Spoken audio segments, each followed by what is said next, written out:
70세가 되면 노후의 진짜 얼굴이 드러납니다. 연금은 매달 들어오지만 위기는 예고 없이 찾아옵니다. 자녀의 실직, 배우자의 병, 작은 사고, 갑작스러운 장례, 그리고 전세 인상까지 누구에게나 일어날 수 있는 순간들이죠. 이때 우리를 지켜주는 건 연금이 아닙니다. 바로 오늘 당장 꺼낼 수 있는 현금입니다. 그렇다면 70세 이후 반드시 준비해야 할 그 현금의 규모는 과연 얼마일까요? 지금부터 6가지 실제 순간을 통해 확인해 보겠습니다. 70세 장기호 씨. 그의 노후는 평범했습니다. 넉넉하지는 않았지만 부족하지도 않았습니다. 매달 들어오는 연금으로 끼니를 챙기고 아내 오순희 씨와 함께 동네 산책을 하는 것. 그게 하루의 가장 큰 즐거움이었습니다. 하지만 어느 날 평화를 깨는 소식이 찾아왔습니다. 아들 재민이 직장에서 해고를 당한 겁니다. 20년 넘게 다닌 회사였는데 구조조정이라는 한마디로 하루아침에 잘린 것이었습니다. 처음엔 금방 다시 일자리를 찾을 거라 믿었습니다.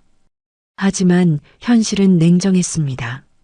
이력서를 내도 답이 없고 면접에 나가도 번번이 고배를 마셨습니다.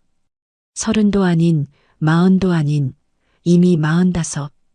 점지도 그렇다고 노련한 간부도 아닌 애매한 나이였습니다. 재민의 표정은 점점 굳어갔습니다.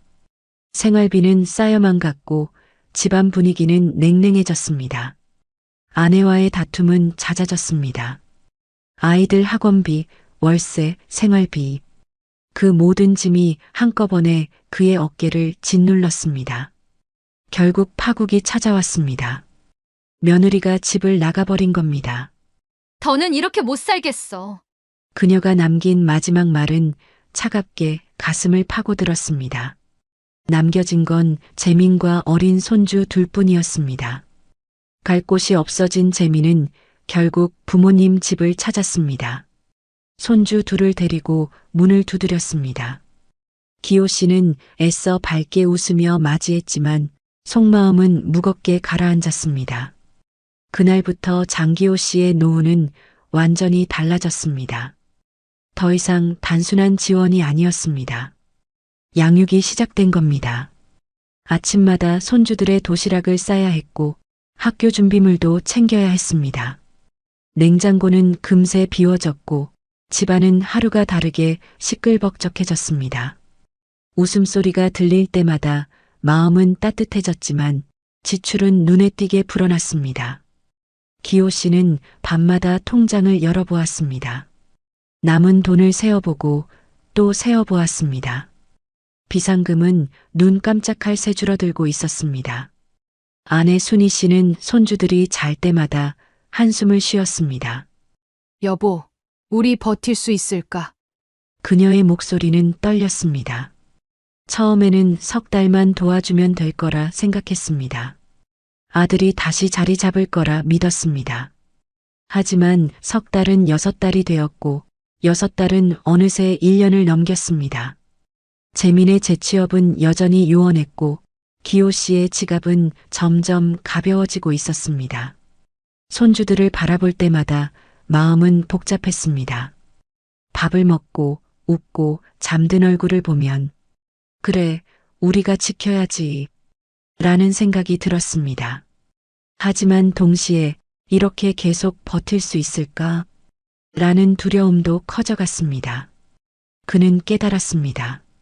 노후를 무너뜨리는 건 꼭 병원비만이 아니었습니다. 예상치 못한 자식의 위기, 그로 인해 부모가 떠안게 되는 책임. 그 순간 가장 필요한 건 연금이 아니라 바로 현금이었습니다. 연금으로는 버티지 못한다. 노후를 지켜줄 건 결국 내 손에 쥔 현금뿐이다. 장기호 씨는 마음속으로 그렇게 되뇌었습니다. 72세 최병호 씨.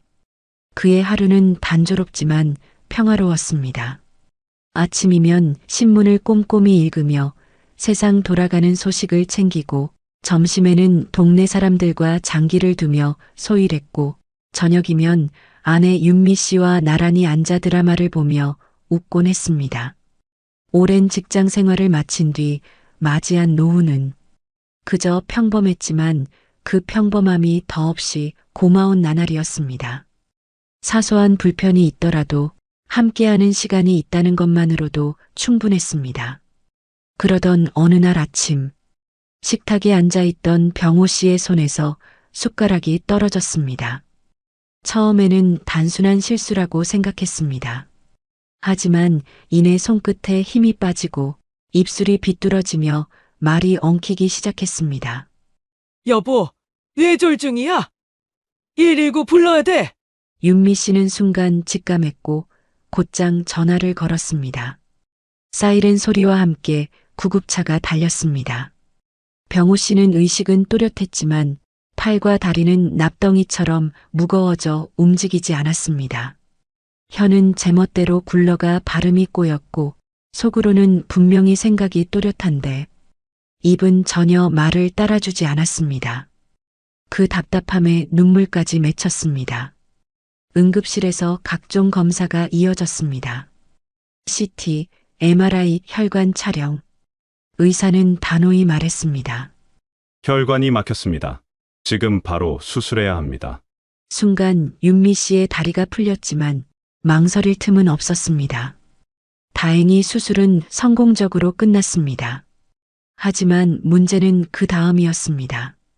병호 씨는 반신이 마비된 채로 깨어났습니다. 걷지도 못했고 말도 더듬었습니다. 의사는 시간이 지나면 조금씩 나아질 수 있다고 했지만 앞으로 몇 달, 아니 몇 년간은 재활과 간병이 반드시 필요하다고 했습니다. 그때부터 윤미 씨의 하루는 송두리째 바뀌었습니다. 남편의 식사를 떠먹이고 침대에서 몸을 일으켜 세워주고 굳어가는 손발을 주물러주는 일이 일상이 되었습니다. 밤에는 수시로 일어나 뒤척이는 남편을 돌봐야 했습니다. 깊게 잠들 수 없었고 몸은 지쳐갔지만 마음은 더 무겁게 가라앉았습니다. 결국 간병인을 써야 했습니다. 혼자 감당하기에는 한계가 있었기 때문입니다. 하지만 간병인을 쓰는 순간부터 지출은 눈덩이처럼 불어났습니다. 재활치료비, 간병비, 약값. 매일같이 돈이 빠져나갔고 통장을 열어볼 때마다 두려움이 밀려왔습니다.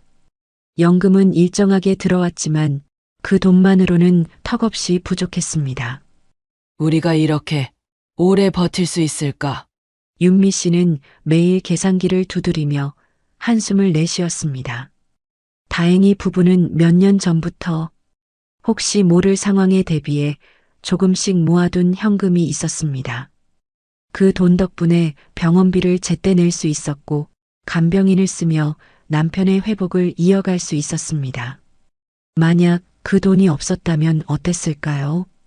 수술은 무사히 끝났더라도 재활을 지속할 수 없었을 겁니다.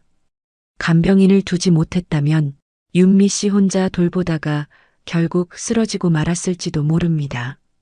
그랬다면 두 사람의 삶은 동시에 무너졌을 것입니다. 어느 날 재활치료실 창가에 앉아있던 병호 씨가 어눌한 발음으로 아내에게 말했습니다. 여보, 고마워. 짧은 한마디였지만 그 속에는 미안함과 고마움이 뒤섞여 있었습니다. 윤미 씨는 그 말을 듣고 눈시울이 뜨거워졌습니다. 현금이 없었다면 남편과 이 자리에 함께 있을 수조차 없었을 거라는 생각 때문이었습니다. 병은 단순히 한 번의 위기가 아니라 끝없는 싸움이었습니다. 보험도 연금도 한계가 있었습니다. 수술비만큼이나 무서운 건 이후로 이어지는 재활비와 간병비였습니다. 그 모든 것을 버틸 수 있게 한 건 결국 현금이었습니다. 윤미 씨는 매일 다짐했습니다. 노후를 지켜주는 건 연금이 아니라 언제든 꺼내 쓸 수 있는 현금이야. 그녀의 눈에 비친 병호 씨는 예전처럼 자유롭게 움직이지는 못했지만 여전히 곁에 있었습니다. 그리고 그것만으로도 현금이 지켜낸 오늘은 충분히 소중했습니다. 70세 김혜란 씨. 남편을 먼저 떠나보내고 혼자 조용히 살고 있었습니다.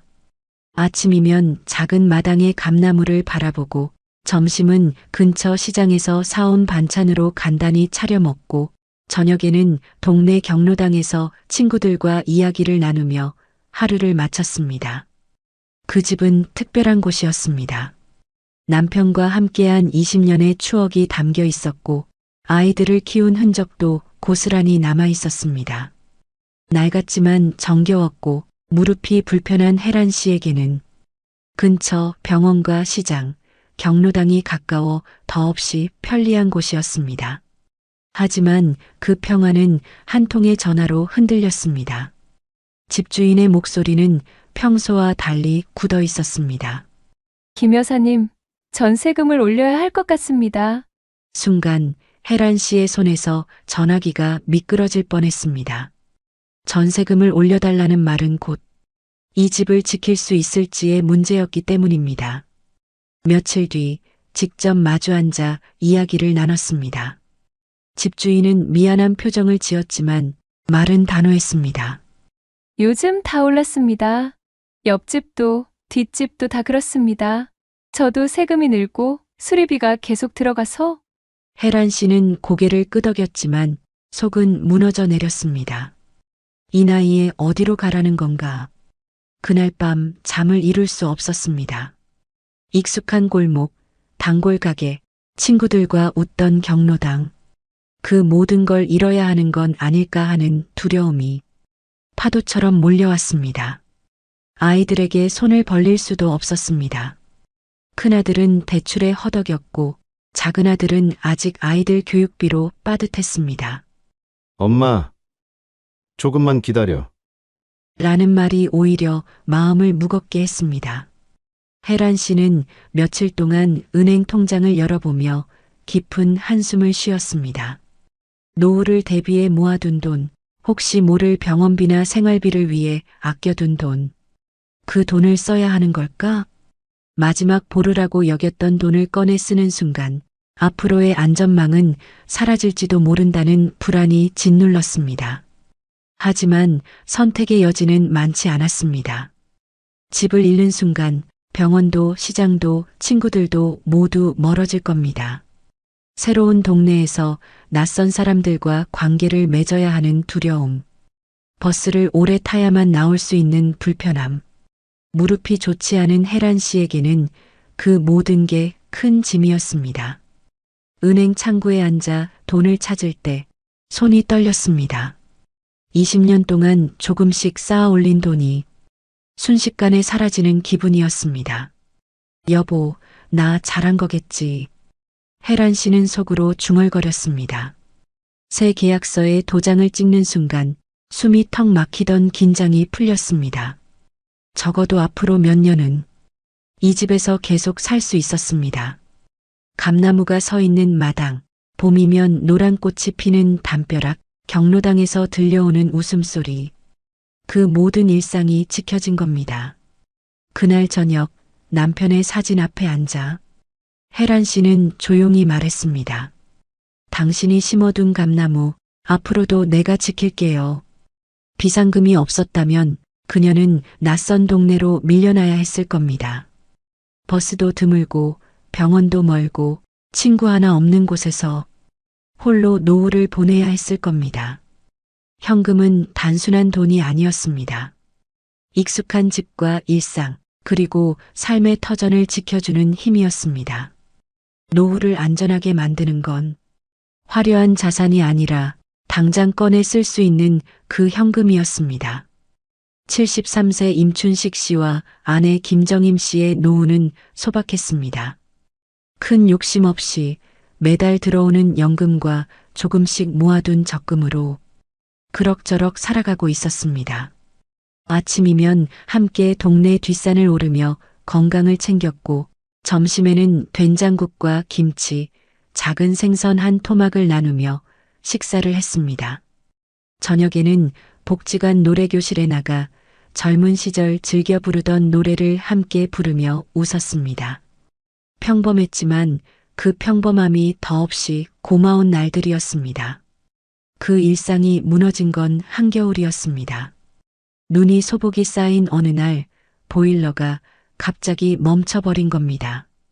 처음엔 잠시 꺼진 줄 알고 다시 켰지만 불은 들어오지 않았습니다. 찬바람이 스며드는 방 안에서 두 사람은 두꺼운 외투를 껴입고 서로를 바라봤습니다. 여보, 이 추위에 그냥 버티면 큰일 나겠어. 춘식 씨의 목소리에는 불안이 묻어났습니다. 정임 씨는 손을 비비며 고개를 끄덕였습니다. 급히 불러온 수리공은 말했습니다. 보일러가 너무 오래돼서 수리비가 더 나옵니다.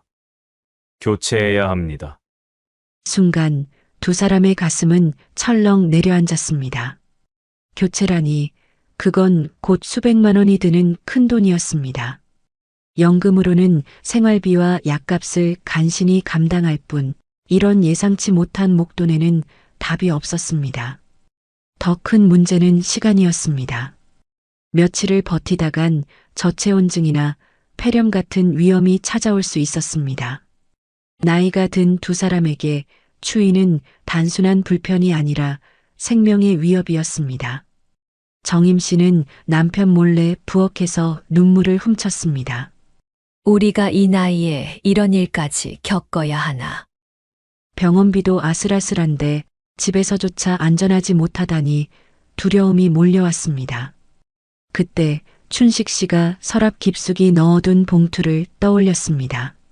몇 년 동안 아껴 모아둔 현금, 비상금이 있었습니다. 사람들이 요즘은 다 카드 쓰지 현금은 필요 없다고 말할 때도 춘식 씨는 고집을 부렸습니다. 언제든 꺼내 쓸 수 있는 돈이 있어야 한다는 생각에서였습니다. 그 현금을 꺼내 들고 온 순간 두 사람의 얼굴에 안도감이 스쳤습니다. 며칠을 더 고민할 필요도 없었습니다. 보일러 교체 비용을 현금으로 지불했고 그날 저녁 다시 따뜻한 온기가 집안을 채웠습니다. 따뜻한 공기가 올라오는 방 안에서 정임 씨는 남편에게 조용히 말했습니다. 여보, 이 돈이 없었으면 우리 어쩔 뻔했어. 짧은 대사였지만 그 속에는 두려움과 안도가 모두 담겨 있었습니다. 비상금은 단순한 돈이 아니었습니다. 집을 지켜주는 힘, 그리고 노후의 평범한 일상을 유지해주는 마지막 안전망이었습니다. 만약 그 돈이 없었다면 두 사람은 차가운 집에서 불편한 담요를 덮고 언제 올지 모를 자식들의 도움을 기다려야 했을지도 모릅니다. 그랬다면 건강은 물론 삶의 의욕까지 잃어버렸을 것입니다. 현금이 있었기에 두 사람은 위기 앞에서 당당할 수 있었습니다. 카드로 결제하면 언젠가는 갚아야 할 빚이 되지만 현금은 지금 이 순간을 지켜주는 확실한 힘이었습니다.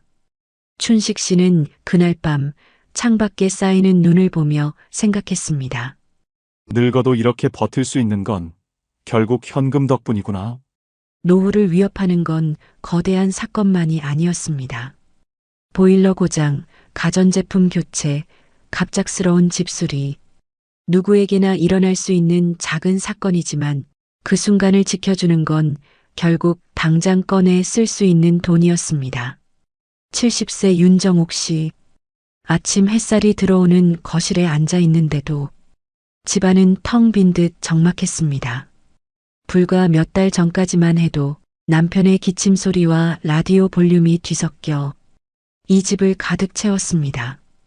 하지만 이제 그 소리는 어디에도 없었습니다. 남편 박준호 씨가 세상을 떠난 지 석 달. 정옥 씨는 여전히 그 사실을 받아들이기 힘들었습니다. 매일 저녁마다 밥상을 차리며 습관처럼 젓가락 2벌을 올리다가 다시 1벌을 치우며 눈시울을 붉혔습니다. 무엇보다 힘들었던 건 남편의 부재가 남긴 경제적 공백이었습니다. 준호 씨는 퇴직 후에도 틈틈이 일거리를 찾아 생활비를 보탰습니다. 매달 꾸준히 들어오던 작은 연금과 그가 벌어오던 돈은 정옥 씨의 삶을 지탱해주는 든든한 기둥이었습니다. 하지만 남편이 떠난 순간 그 기둥은 무너졌습니다. 정옥 씨에게 남은 건 자신 앞으로 들어오는 얼마 안 되는 연금뿐이었습니다. 전기세, 가스비, 관리비, 약값.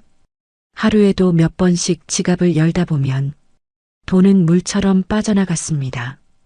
이전에는 남편이 함께 나눴던 지출이었지만 이제는 혼자 감당해야 할 짐이 되었습니다. 집안 곳곳에는 여전히 남편의 흔적이 남아 있었지만 생활비의 빈자리는 냉정하게 그녀를 압박했습니다. 무엇보다 무서운 건 예상치 못한 순간이었습니다. 갑자기 보일러가 고장이 나거나 몸이 아파 병원에 가야 한다면 버틸 수 있을까 하는 두려움이었습니다. 여보, 당신 없이는 내가 못 살 것 같아. 정옥 씨는 남편의 사진 앞에서 중얼거리곤 했습니다. 하지만 울고만 있을 수는 없었습니다. 그녀는 서랍 깊숙이 넣어둔 작은 통장을 떠올렸습니다. 준호 씨와 함께 30년 가까이 모아둔 비상금, 매달 조금씩 아껴 모은 돈이 그녀의 노후를 지켜줄 마지막 희망이었습니다. 그 돈이 있었기에 정옥 씨는 당장 집을 지킬 수 있었습니다. 관리비 고지서가 와도 약국에서 약을 지어와도 당장 쓸 수 있는 현금이 있었기에 버틸 수 있었습니다. 만약 그 돈이 없었다면 어땠을까요? 아이들에게 손을 벌려야 했을지도 모릅니다. 하지만 자식들은 이미 각자의 삶으로 벅찼습니다. 큰딸은 손주 교육비에 허덕였고 작은 아들은 사업이 어려워 늘 빠듯했습니다. 그래서 정옥 씨는 다짐했습니다. 내 삶은 내가 지켜야 한다. 비상금은 단순히 돈이 아니었습니다. 남편이 살아있을 때부터 혹시 모를 그날을 대비해 두 사람의 손으로 모아온 마지막 약속 같은 것이었습니다. 그날 저녁 정옥 씨는 오래된 사진첩을 꺼내 들었습니다. 젊은 시절 남편과 함께 웃고 있는 사진을 바라보며 눈물이 흘렀습니다. 여보, 당신이 남긴 건 돈이 아니라 내가 버틸 수 있는 힘이야. 남편의 죽음은 사랑하는 이를 잃은 슬픔만이 아니었습니다. 그와 함께 사라진 생활비, 그 공백을 채울 수 있는 건 결국 현금뿐이었습니다. 현금이 있었기에 삶은 이어졌고 집은 지켜졌으며 그녀의 하루도 무너지지 않았습니다. 노후를 위협하는 건 단지 병이나 사고가 아니었습니다. 사랑하는 사람의 부재가 남긴 경제적 빈자리, 그 순간을 버틸 수 있게 하는 건 어떤 자산보다도 어떤 연금보다도 당장 꺼내 쓸 수 있는 현금이었습니다. 71세 오세권 씨와 아내 박영숙 씨는 그동안 어떻게든 스스로 버텨왔습니다. 큰 돈은 아니었지만 연금과 소소한 적금으로 생활비와 약값을 충당하며 살아왔습니다. 하지만 몇 달 전부터 병원비와 생활비가 겹쳐 통장이 빠르게 바닥을 드러내기 시작했습니다. 여보, 이제는 정말 힘들겠어. 애들한테 말해야 하지 않을까? 세권 씨는 망설이며 아내에게 말했습니다. 영숙 씨는 한참 동안 침묵하다가 고개를 끄덕였습니다. 아이들에게 부담을 주고 싶지 않았지만 더는 방법이 없었습니다. 며칠 뒤 큰아들 집에 갔습니다. 따뜻한 국물이 담긴 저녁상을 앞에 두고 세권 씨는 조심스레 말을 꺼냈습니다. 아들아, 이번 달 생활비가 조금 모자라서 말이다. 혹시 조금만 보태줄 수 있겠니? 순간 식탁의 공기가 무겁게 가라앉았습니다. 아들은 젓가락을 내려놓으며 잠시 눈을 감았습니다. 아버지, 저희도 애들 학원비에 대출까지 솔직히 여유가 없어요. 며느리의 표정은 이미 굳어 있었습니다. 아이는 눈치를 보며 조용히 밥만 먹었습니다. 그날 집으로 돌아오는 길, 영숙 씨는 말없이 눈물을 흘렸습니다. 이 나이에 자식한테 손 벌려야 하다니 참 서글프다. 세권 씨는 괜히 손주 얼굴까지 떠올라 마음이 무거워졌습니다. 그 후로는 작은 갈등이 잦아졌습니다. 아들이 전화를 받을 때마다 또 돈 얘기하시려는 건 아니겠죠? 라는 말이 따라왔습니다. 며느리는 눈에 띄게 거리를 두었고 명절 모임에서도 분위기는 어색해졌습니다. 자식에게 기대려던 마음은 오히려 관계의 균열을 만들고 말았습니다. 돈의 문제가 가족의 정까지 흔들어 놓은 겁니다. 영숙 씨는 결국 서랍 속을 뒤지다 과거에 모아두었던 작은 봉투를 발견했습니다. 병원비에 쓰지 않고 남겨둔 현금 몇 장이 들어 있었습니다. 그 돈을 꺼내드는 순간 마음 한구석이 조금은 가벼워졌습니다. 여보, 우리 앞으로는 자식들한테 말하지 말자. 우리가 가진 걸로 버텨보자. 세권 씨의 목소리에는 단호함이 묻어 있었습니다. 그 말에 영숙 씨도 고개를 끄덕였습니다. 현금은 단순한 돈이 아니었습니다. 자존심이자 관계를 지켜주는 울타리였습니다. 자식에게 의존하는 순간 무너졌던 마음이 현금을 꺼내드는 순간 다시 세워졌습니다. 만약 그 돈마저 없었다면 두 사람은 끝내 자식에게 손을 벌리고 그 과정에서 가족의 관계까지 잃었을지 모릅니다. 노후를 지켜주는 건 단순히 생활비가 아니었습니다. 자식에게 미안한 마음을 주지 않고 스스로의 삶을 유지할 수 있게 하는 최소한의 힘. 그게 바로 당장 꺼내 쓸 수 있는 현금이었습니다. 그리고 두 사람은 다시 다짐했습니다. 앞으로 어떤 일이 닥치든 우리 노후는 우리가 지켜야 한다. 6가지 순간을 돌아보면 한 가지 공통점이 보입니다. 위기는 늘 예상치 못한 곳에서 찾아왔고 그 순간을 버텨준 건 연금이 아니라 바로 현금이었습니다. 첫 번째는 자녀 문제였습니다. 직장을 잃거나 생활이 흔들리면 부모에게 의지하는 건 흔한 일입니다. 마음으로는 돕고 싶지만 현실은 결코 가볍지 않았습니다. 수백만 원 단위의 지원이 반복되면 노부모의 노후 자금은 순식간에 바닥을 드러냅니다. 두 번째는 병과 간병이었습니다. 병원 응급실 문 앞에 서면 지금 바로 수술해야 한다는 말이 들려옵니다. 수술비, 재활비, 간병비. 한 달에 수백만 원이 순식간에 빠져나갑니다.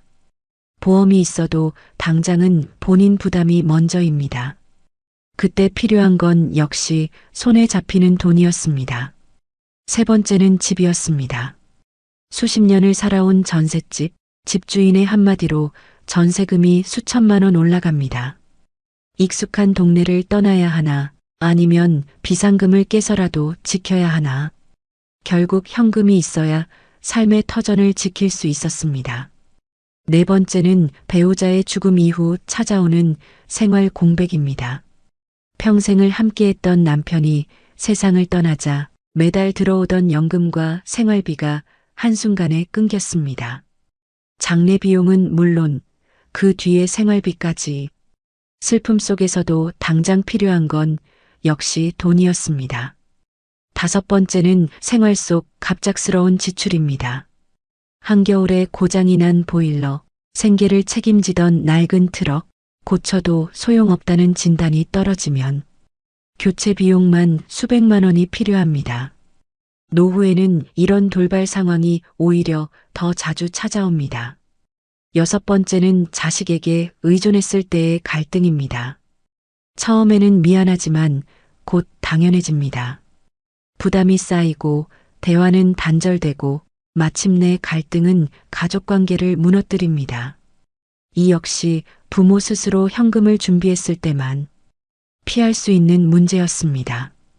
이렇게만 모아봐도 필요한 금액은 금세 수천만 원을 넘어섭니다. 자녀 지원에 몇백만 원, 간병과 병원비에 수천만 원, 전세 인상에는 3천만 원 이상, 장례와 생활 공백에는 최소 1,000만 원. 크고 작은 위기를 합치면 현실적으로 최소 3천만 원에서 5천만 원의 현금은 반드시 필요했습니다. 연금은 매달 들어오지만 위기는 달력을 기다려주지 않습니다. 그날 그 순간 당장 꺼낼 수 있는 현금만이 삶을 지켜주는 마지막 버팀목이었습니다. 오늘 우리는 6가지 순간을 함께 살펴봤습니다. 자녀의 실직, 배우자의 병, 갑작스러운 사고, 예고 없는 장례, 전세금 인상, 그리고 가족 간의 갈등까지 모두 남의 이야기가 아니었습니다. 누구에게나 닥칠 수 있고 실제로 많은 이들이 이미 겪고 있는 현실입니다. 연금은 다음 달에 들어오지만 위기는 오늘 찾아옵니다. 그날을 버티게 하는 건 그 어떤 제도도 보험도 아닌 바로 손에 잡히는 현금이었습니다. 이제 질문을 드리고 싶습니다. 여러분은 70세 이후 어떤 순간이 가장 두렵습니까? 자녀에게 손을 벌려야 하는 순간입니까? 병원 응급실 문 앞에 서 있는 순간입니까? 아니면 익숙한 집을 떠나야 하는 순간입니까? 그 답은 각자 다르겠지만 한 가지 사실만은 분명합니다. 누구도 이런 순간을 피할 수 없다는 것. 그리고 준비된 현금만이 우리를 지켜줄 수 있다는 것입니다.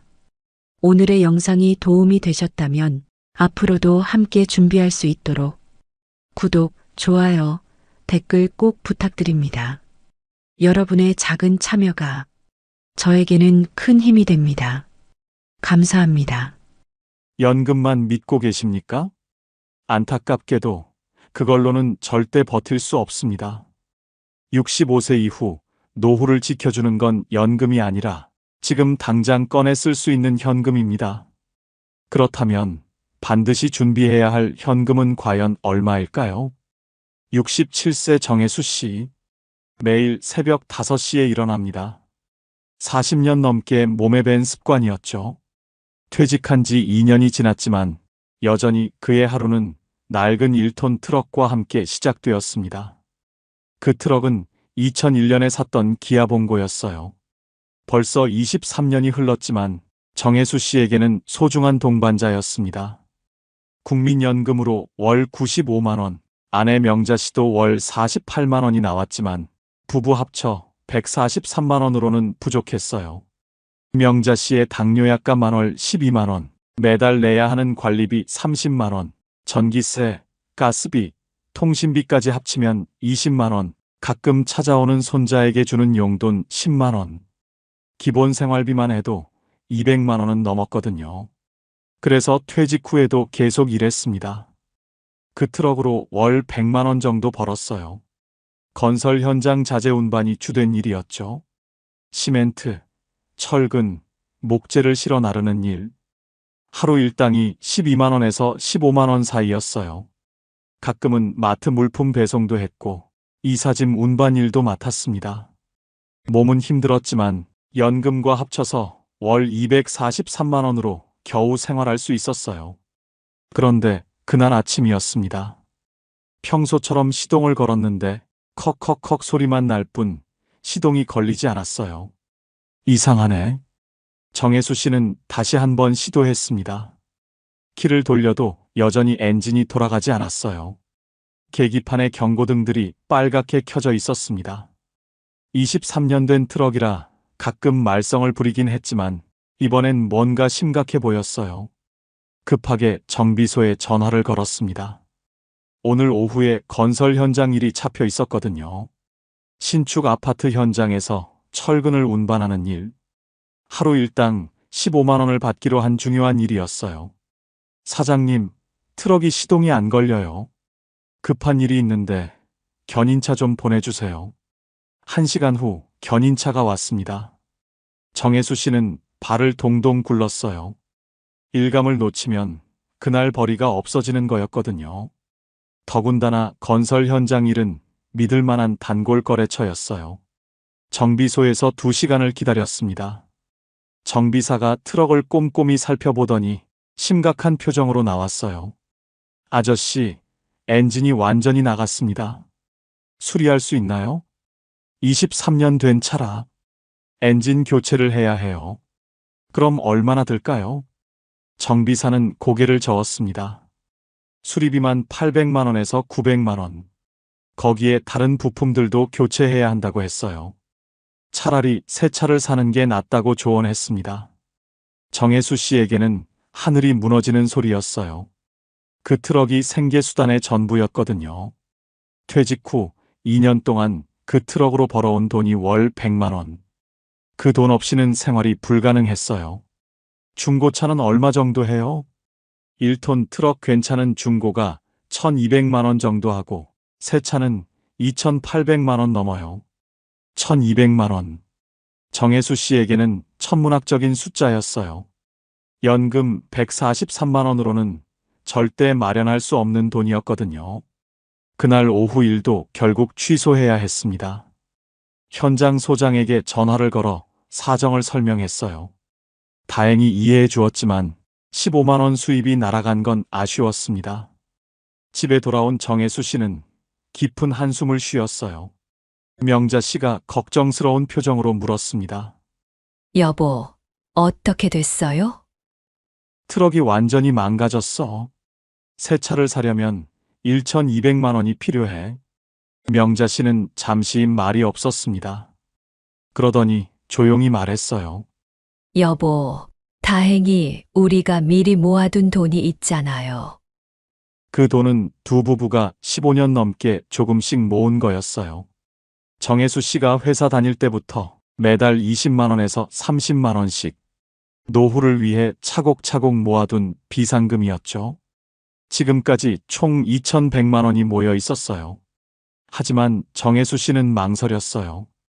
그 돈을 쓰면 비상금이 거의 떨어지는 거였거든요. 여보, 괜찮을까요? 이 돈 쓰고 나면 900만 원밖에 안 남는데. 명자 씨가 남편의 손을 꽉 잡았습니다. 45년 동안 함께 살아온 아내였어요. 남편의 마음을 누구보다 잘 알고 있었죠. 일은 할 수 있는데 차가 없으니 아무것도 못하겠더라고요. 결국 정혜수 씨는 결단을 내렸습니다. 다음 날 아침 일찍 중고차 매매단지로 갔어요. 준비해둔 현금 1,200만 원으로 깔끔한 중고 트럭을 샀습니다. 2019년식 기아 봉고 1톤. 주행거리도 8만 킬로미터로 양호했어요. 현금으로 계산하니 바로 그날 가져올 수 있었습니다. 할부나 대출 절차 없이 깔끔하게 현금 거래로 해결된 거죠. 3일 후 새 트럭으로 첫 일을 나갔습니다. 오랜만에 시원하게 시동이 걸렸어요. 엔진 소리도 힘차고 깔끔했습니다. 계기판도 깨끗하고 에어컨도 잘 나왔어요. 정혜수 씨는 운전대를 꽉 잡으며 생각했습니다. 만약 그 현금이 없었다면 일을 완전히 그만둬야 했을 거예요. 월 100만 원 수입이 사라졌을 테고 연금 143만 원만으로는 생활이 불가능했을 겁니다. 대출을 받으려 해도 67세 노인에게는 쉽지 않았을 거예요. 심지어 신용대출 금리는 연 10%가 넘었거든요. 현금이 있었기 때문에 새 트럭을 바로 살 수 있었던 거죠. 노후에도 예상치 못한 큰 지출은 언제든 찾아옵니다. 연금만으로는 이런 상황을 감당하기 어려워요. 준비된 현금만이 진짜 버팀목이 됩니다. 69세 박성호 씨. 퇴직 후 5년째 평범한 노후를 보내고 있었습니다. 국민연금 월 85만 원, 아내 옥순 씨도 월 42만 원. 부부 합쳐 127만 원으로 검소하게 살았어요. 자식들도 다 독립했고 큰 욕심 없이 조용히 지내고 있었죠. 그런데 어느 날 아침이었습니다. 평소처럼 동네 산책을 하던 중 갑자기 가슴이 조여오기 시작했어요. 처음엔 단순한 소화불량인 줄 알았습니다. 어제 저녁에 뭘 잘못 먹었나? 하지만 시간이 지날수록 통증이 심해졌어요. 가슴 한가운데가 마치 바위로 누르는 것 같았습니다. 식은땀이 줄줄 흘렀고 숨쉬기도 점점 어려워졌어요. 옥순 씨가 남편의 안색을 보고 깜짝 놀랐습니다. 얼굴이 창백해지고 입술이 파래졌거든요. 여보, 병원 가야겠어요. 급히 119에 신고했습니다. 구급차가 사이렌을 울리며 달려왔어요. 응급실로 이송되는 동안 박성호 씨는 의식을 잃었습니다. 대학병원 응급실. 의료진이 급하게 달려들었어요. 심전도, 혈액 검사, CT 촬영이 연이어 진행됐습니다. 1시간 후 의사가 나왔습니다. 심근경색이라고 했어요. 관상동맥이 심하게 막혀 있어서 일반적인 스텐트 시술로는 해결이 어렵다고 했습니다. 바로 우회술이 필요한 상황이었어요. 지금 당장 수술을 해야 합니다. 얼마나 위험한가요? 늦으면 생명이 위험해요. 옥순 씨는 떨리는 손으로 수술 동의서에 사인했습니다. 박성호 씨는 곧바로 수술실로 들어갔어요. 5시간에 걸친 수술이었습니다. 관상동맥 우회술. 막힌 혈관을 우회해서 새로운 혈관을 이어주는 대수술이었어요. 다리에서 혈관을 떼어내서 심장에 이식하는 수술이었죠. 옥순 씨는 수술실 밖에서 하루 종일 기다렸습니다. 아무것도 먹지 못했어요. 기도만 했습니다. 저녁 8시가 되어서야 수술이 끝났어요. 집도의가 나와서 설명했습니다. 다행히 수술은 성공했다고 했어요. 하지만 중환자실에서 며칠 더 지켜봐야 한다고 했습니다. 박성호 씨는 중환자실로 옮겨졌어요. 온몸에 관이 꽂혀 있었고 각종 의료 장비가 삐삐 소리를 냈습니다. 옥순 씨는 중환자실 유리창 너머로 남편을 바라봤어요. 의식은 없었지만 숨 쉬고 있는 모습에 안도했습니다. 그런데 문제는 여기서부터였어요. 중환자실 하루 비용이 50만 원. 수술비까지 합치면 벌써 1,500만 원이 나왔어요. 병원 원무과에서 연락이 왔습니다. 중간 정산을 해야 한다고 했어요. 여러 가지를 합치면 1,800만 원. 앞으로도 중환자실에 며칠 더 있어야 한다고 했습니다. 보험이 있긴 했지만 보험금은 퇴원 후에나 받을 수 있었어요. 지금 당장 병원비를 내야 하는 상황이었습니다. 옥순 씨는 당황했어요. 연금 127만 원으로는 감당할 수 없는 돈이었거든요. 적금을 깨야 하나 고민했지만 적금도 해지하려면 며칠 걸렸어요. 다행히 박성호 씨 부부에게는 준비된 현금이 있었습니다. 혹시 모를 병원비를 대비해서 모아둔 3천만 원. 박성호 씨가 평생 건강하게 살았지만 나이가 들면 언제 어떤 일이 생길지 모른다며 모아둔 돈이었어요. 옥순 씨는 은행에 가서 2천만 원을 찾았습니다. 떨리는 손으로 돈을 세어가며 병원비를 냈어요. 박성호 씨는 일주일 만에 중환자실에서 나왔습니다. 의식도 돌아왔고 말도 할 수 있었어요. 회복이 빨라서 의료진도 놀랄 정도였습니다. 하지만 총 병원비는 2,200만 원이 나왔습니다. 건강보험이 적용됐지만 본인 부담금만 1,800만 원이 넘었습니다. 중환자실 비용과 수술비 중 상당 부분이 본인 부담이었거든요. 보험금을 받기까지는 한 달 이상 걸렸고 그 기간 동안 모든 비용을 현금으로 지불해야 했습니다. 퇴원하는 날 박성호 씨가 아내에게 말했어요. 몸은 힘들어도 현금이 있으니 치료를 버틸 수 있었네. 만약 준비된 현금이 없었다면 수술비와 중환자실 비용을 감당하지 못했을 거예요. 현금이 있었기 때문에 생명을 구할 수 있었던 거죠. 노후 의료비는 예상보다 훨씬 많이 듭니다. 보험금 지급 전까지 모든 비용을 현금으로 버텨야 해요. 결국 현금이 있어야 제때 치료를 받을 수 있습니다. 73세 김순자 씨. 남편을 5년 전에 먼저 보내고 혼자 살고 있었습니다. 국민연금으로 월 52만 원, 기초연금까지 합쳐 월 85만 원으로 생활했어요. 자식들은 모두 결혼해서 각자 살림을 차렸고 김순자 씨는 작은 전셋집에서 조용히 지내고 있었죠. 그 집은 김순자 씨에게 특별한 곳이었어요.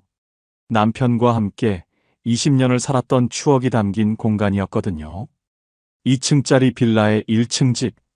마당에는 남편이 심어놓은 감나무가 있었고 봄이면 할머니가 심은 개나리가 노랗게 피었어요. 근처에는 20년 단골인 슈퍼마켓이 있었고 걸어서 5분 거리에 동네 병원도 있었습니다. 김순자 씨는 무릎이 좋지 않아서 너무 멀리 다니기는 어려웠거든요. 게다가 경로당도 바로 옆 골목에 있었어요. 매주 화요일과 목요일에는 친구들과 만나서 화투도 치고 수다도 떨었습니다. 혼자 사는 김순자 씨에게는 소중한 일상이었죠. 그런데 전세 계약 만료를 한 달 앞둔 어느 날이었습니다. 집주인에게서 갑작스럽게 연락이 왔어요. 평소 좋은 관계를 유지했던 집주인이었는데 목소리가 좀 어색했어요. 전세금을 3천만 원 올려야 한다고 했습니다. 현재 전세금이 1억 원인데 1억 3천만 원으로 올려달라는 거였어요. 김순자 씨는 순간 말문이 막혔습니다. 3천만 원이라는 돈은 월 85만 원 연금으로는 평생 모아도 모을 수 없는 큰 돈이었거든요. 집주인은 미안해하면서도 어쩔 수 없다고 했어요. 요즘 부동산 가격이 많이 올라서 옆집들도 다 1억 3천만 원에 계약했다고 했습니다. 세금도 많이 나오고 집 수리비도 계속 들어간다고 했어요. 김순자 씨는 당황했습니다. 월 85만 원 연금으로는 3천만 원을 마련할 방법이 없었거든요. 은행에서 대출을 받으려 해도 73세 혼자 사는 노인에게는 한계가 있었어요. 며칠 후 김순자 씨는 부동산에 가봤습니다. 혹시 다른 집을 알아보려고 했어요. 하지만 이 동네에서 1억 원 전세는 찾기 어려웠습니다. 대부분 1억 3천만 원 이상이었어요. 조금 떨어진 동네를 알아봤지만 그곳은 버스도 자주 없고 병원이나 마트까지 거리가 너무 멀었어요. 73세 혼자 사는 노인이 적응하기에는 어려운 환경이었습니다. 무엇보다 20년을 살던 동네를 떠나는 것이 두려웠어요. 새로운 환경에서 새로운 사람들과 관계를 맺어야 하는 것, 낯선 길을 다녀야 하는 것들이 부담스러웠거든요. 김순자 씨는 며칠 동안 잠을 이루지 못했습니다. 자식들에게 손을 벌릴 수도 없었어요. 큰아들은 아이 둘 키우느라 힘들고 딸은 남편 사업이 어려워서 빠듯한 상황이었거든요. 둘째 아들도 전세 대출로 힘든 처지였어요. 그러던 중 김순자 씨는 한 가지를 떠올렸습니다. 남편이 살아있을 때 함께 모아둔 비상금이 있었어요. 남편 박정수 씨와 함께 30년 동안 조금씩 모은 돈이었습니다. 매달 연금에서 10만 원씩, 때로는 20만 원씩 떼어서 모았어요. 김순자 씨도 간간히 동네에서 일하면서 번 돈을 보탰고 남편이 가끔 받던 일당도 일부 보탰죠. 지금까지 총 4,200만 원이 모여 있었어요. 하지만 이 돈을 쓰는 것도 큰 고민이었습니다. 혼자 사는 73세 노인에게는 마지막 보루 같은 돈이었거든요. 갑자기 병원에 입원하게 되거나 생활비가 급하게 필요할 때를 대비한 돈이었어요. 김순자 씨는 일주일을 고민했습니다. 집을 잃고 낯선 곳으로 이사 가는 것과 비상금을 써서 익숙한 곳에서 계속 사는 것. 어느 쪽이 나을까? 남편 사진을 바라보며 하루 종일 생각했어요. 남편이라면 어떤 선택을 했을까? 아마 집을 지키라고 했을 것 같았어요. 결국 김순자 씨는 결단을 내렸습니다. 집주인에게 전화를 걸어서 3천만 원을 올려서 계약하겠다고 했어요. 다음 날 김순자 씨는 은행에 갔습니다. 떨리는 손으로 3천만 원을 찾았어요. 30년 동안 모은 돈의 대부분이었지만 집을 지키기 위해서는 어쩔 수 없었습니다. 새 계약서에 도장을 찍는 순간 김순자 씨는 안도의 한숨을 쉬었어요. 적어도 2년 더는 이 집에서 살 수 있게 되었거든요. 그날 저녁 김순자 씨는 남편 사진 앞에서 조용히 말했습니다. 집을 잃는 줄 알았는데 현금이 제 집을 지켜줬습니다. 만약 그 현금이 없었다면 김순자 씨는 20년을 살던 집을 떠나야 했을 거예요. 73세 나이에 새로운 동네에서 적응하며 살아야 했을 겁니다. 자식들에게 부담을 주거나 더 열악한 환경의 집으로 이사해야 했을지도 모르죠. 익숙한 병원, 단골 가게, 경로당 친구들, 이 모든 것들을 포기해야 했을 거예요. 현금이 있었기 때문에 마지막 보루인 집과 일상을 지킬 수 있었던 거죠. 71세 이정희 씨, 아내와 함께 30평 아파트에서 살고 있었습니다. 국민연금 월 76만 원, 아내 연금 월 35만 원, 부부 합쳐 111만 원으로 검소하게 생활했어요. 자식들은 모두 독립했고 큰 무리 없이 평범한 노후를 보내고 있었죠. 그런데 12월 어느 추운 날이었습니다. 아침에 일어나 보니 집안이 너무 차가웠어요. 평소보다 훨씬 추위가 느껴졌습니다. 여보, 난방이 안 나오는 것 같아요. 아내가 걱정스러운 표정으로 말했어요. 이정희 씨가 보일러실을 확인해 봤습니다. 보일러가 완전히 꺼져 있었어요. 다시 켜려고 버튼을 눌러봤지만 아무 반응이 없었습니다. 이상하네. 어제까지 잘 됐는데. 보일러 사용한 지가 벌써 15년이 넘었어요. 중간중간 작은 고장은 있었지만 이렇게 완전히 작동하지 않은 적은 처음이었습니다. 바깥 온도는 영하 8도. 한겨울 추위가 절정이었어요. 집안 온도도 점점 내려가기 시작했습니다. 이정희 씨는 급하게 보일러 수리업체에 전화를 걸었어요. 사장님, 보일러가 갑자기 안 돼요. 빨리 좀 와주실 수 있나요? 지금 수리 요청이 많아서요. 내일 오전에나 갈 수 있을 것 같습니다. 하루를 더 추위 속에서 보내야 한다는 말이었어요. 71세 부부에게는 너무 힘든 일이었습니다. 그날 밤은 정말 춥고 길었어요. 이불을 여러 겹 덮고 잤지만 몸이 떨릴 정도로 추웠습니다. 특히 아내는 관절염이 있어서 더 힘들어했어요. 다음 날 오전 10시 수리기사가 드디어 왔습니다. 보일러를 꼼꼼히 살펴보더니 심각한 표정을 지었어요. 아저씨, 이 보일러 15년 됐다고 하셨죠? 네, 그런데 고칠 수 있나요? 열교환기가 완전히 부식됐어요. 가스밸브도 고장났고요. 수리기사가 자세히 설명해 주었습니다. 보일러 핵심 부품들이 노후화로 망가졌다고 했어요. 수리를 해도 또 고장날 가능성이 높다고 했습니다. 그럼 어떻게 해야 하나요? 새 보일러로 교체하시는 게 좋겠어요. 지금 수리해봐야 임시방편이에요. 새 보일러 가격을 물어봤습니다. 보일러 본체가 150만 원. 거기에 설치비와 배관 공사비까지 합치면 총 280만 원이 든다고 했어요. 30평 아파트는 배관이 복잡해서 교체 작업도 하루 종일 걸린다고 했습니다. 벽을 뚫고 배관을 새로 연결해야 한다고 했어요. 이정희 씨는 고민에 빠졌습니다. 월 111만 원 연금으로는 280만 원이 큰 돈이었거든요. 하지만 한겨울에 난방 없이 살 수는 없었어요. 임시 수리는 얼마나 들까요? 80만 원에서 100만 원 정도 들 텐데 오래 못 버틸 거예요. 결국 새 보일러를 설치하는 게 나았습니다. 임시 수리를 해봐야 돈만 버리는 꼴이었거든요.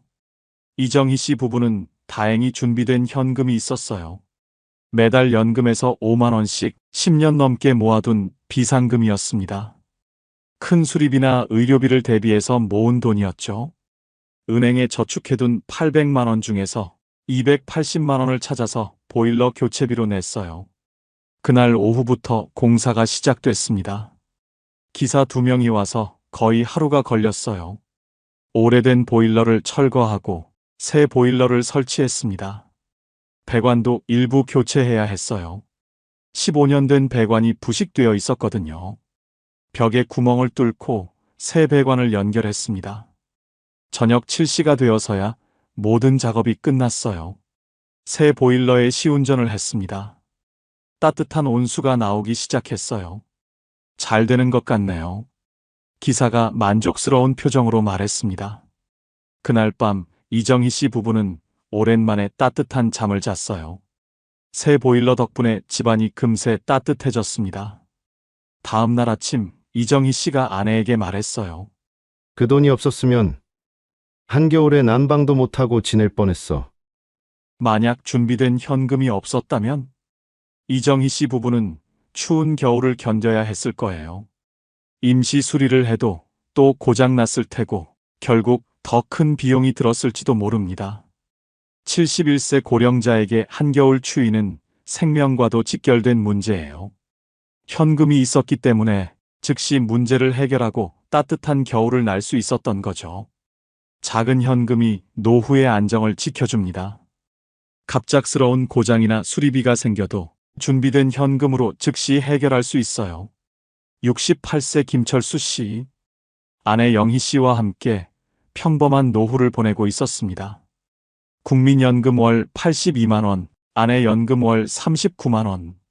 부부 합쳐 121만 원으로 검소하게 살았어요. 세 자녀를 모두 키워낸 뒤 이제는 조용한 여생을 보내고 있었죠. 큰딸과 둘째 아들은 이미 결혼해서 독립했고 막내 아들 민수 씨만 32세가 되도록 혼자 살고 있었어요. 2년 전부터 사귀는 여자친구가 있다는 건 알았지만 결혼 이야기는 꺼내지 않았습니다. 그런데 어느 날 갑자기 민수가 집에 왔어요. 평소보다 표정이 진지해 보였습니다. 아버지, 어머니 말씀드릴 게 있어요. 뭔데? 결혼하려고 해요. 최대한 빨리요. 김철수 씨 부부는 깜짝 놀랐습니다. 그동안 결혼 생각이 없는 줄 알았는데 갑자기 결혼 이야기가 나온 거였어요. 왜 갑자기? 무슨 일 있니? 은영이랑 오래 사귀었는데 이제 정말 결혼하고 싶어요. 더 이상 미룰 이유가 없어요. 민수 씨는 진지했습니다. 2년 동안 신중하게 생각해 본 결과라고 했어요. 상대방 부모님께도 인사드리고 싶다고 했습니다. 며칠 후 예비 며느리 은영 씨를 데려왔어요. 28세로 예쁘고 착해 보이는 아가씨였습니다. 김철수 씨 부부는 마음에 들었어요. 2년 동안 사귄 만큼 서로를 잘 아는 것 같았습니다. 하지만 문제는 여기서부터였습니다. 결혼 준비 비용이 만만치 않았거든요. 양가 부모님 상견례 자리에서 이야기가 나왔어요. 상대방 부모님은 상당히 넉넉해 보였습니다. 아버지는 중견기업 부장 출신, 어머니는 간호사였다고 했어요. 결혼 준비는 어떻게 할까요? 상대방 어머니가 조심스럽게 물었습니다. 김철수 씨는 솔직히 요즘 결혼 비용을 잘 몰랐어요. 30년 전 자신이 결혼할 때와는 완전히 달랐거든요. 예단은 보통 어느 정도 하나요? 요즘 500만 원에서 800만 원 정도 해요. 저희는 적당히 500만 원 정도면 될 것 같아요. 500만 원. 김철수 씨에게는 큰 돈이었어요. 하지만 상대방이 배려해서 말한 금액인 것 같았습니다. 결혼식 비용도 정해야 했어요. 요즘 결혼식은 예전과 달리 비용이 많이 들었어요. 결혼식장은 어디서 할까요? 괜찮은 웨딩홀에서 하면 어떨까요? 비용이 많이 들 텐데. 웨딩홀 비용은 저희가 부담하겠습니다. 상대방 어머니가 배려해 주었어요. 하지만 신랑 측에서도 해야 할 일이 많았습니다. 식대 분담금, 화환비, 폐백비, 각종 준비 비용까지 신랑 측에서 1,000만 원은 부담해야 한다고 했습니다. 게다가 신혼집 문제도 있었어요. 민수 씨는 아직 전세 자금이 부족했습니다. 알아본 전세가가 5억 원대였는데 민수 씨가 모은 돈은 1억 5천만 원 뿐이었어요. 신혼집은 어떻게 할까요? 상대방 아버지가 물었습니다. 저희가 3억 원 정도는 도와드릴 수 있어요. 정말 큰 배려였습니다. 하지만 그래도 5천만 원이 부족했어요. 아버지, 부족한 부분만 도와주세요. 민수 씨가 조심스럽게 부탁했습니다. 김철수 씨는 밤잠을 이루지 못했어요. 예단 500만 원, 결혼식 비용 1,000만 원, 상견례와 각종 준비 비용 500만 원, 신혼집 전세자금 지원 2천만 원, 총 4천만 원이 필요했습니다. 연금 121만 원으로는 감당할 수 없는 돈이었어요. 그렇다고 아들 결혼을 반대할 수도 없었습니다. 며칠 후 상대방 집안에서 예단 리스트를 보내왔어요. 금반지, 금목걸이, 금귀걸이 세트. 생각보다 정성스럽게 준비해야 할 것들이 많았어요. 김철수 씨는 고민에 빠졌습니다. 큰딸과 둘째 아들 결혼할 때는 이렇게 부담스럽지 않았는데 요즘 결혼 비용은 정말 만만치 않았어요. 여보, 어떻게 할까요? 아내 영희 씨가 걱정스럽게 물었습니다. 우리 아들 결혼인데 초라하게 보낼 수는 없잖아. 아내도 같은 생각이었습니다. 상대방 집안이 넉넉해 보이는데 우리만 못해줄 수는 없었어요. 다행히 김철수 씨 부부에게는 준비된 현금이 있었습니다. 퇴직금과 함께 25년 동안 모아온 노후자금, 총 5,800만 원이 모여 있었어요. 매달 연금에서 10만 원씩, 보너스가 나올 때마다 100만 원씩. 정말 조금씩 모은 소중한 돈이었습니다. 하지만 김철수 씨는 고민이 깊었어요. 그 돈은 노후를 위한 마지막 보루였거든요. 혹시 모를 병원비나 생활비를 위한 돈이었어요. 여보, 아들 결혼 도와주고 나면 1,800만 원밖에 안 남아요. 영희 씨가 남편의 손을 잡았습니다. 그래도 우리 막내 결혼인데요. 형, 누나들한테 도움 청하기도 어렵고 다른 자녀들도 각자 살림이 빠듯했어요. 큰딸은 아이 둘 키우느라 힘들고 둘째 아들도 전세 대출 때문에 여유가 없었거든요. 결국 김철수 씨는 결단을 내렸습니다. 은행에 가서 4천만 원을 찾았어요. 25년 동안 모은 돈의 3분의 2가 넘는 금액이었지만 아들을 위해서라면 아깝지 않았습니다. 예단 500만 원으로 금반지와 목걸이 세트를 샀어요. 은영 씨가 정말 좋아했습니다. 결혼식 비용 1천만 원도 미리 준비했어요. 신혼집 전세자금 2천만 원도 아들에게 건넸습니다.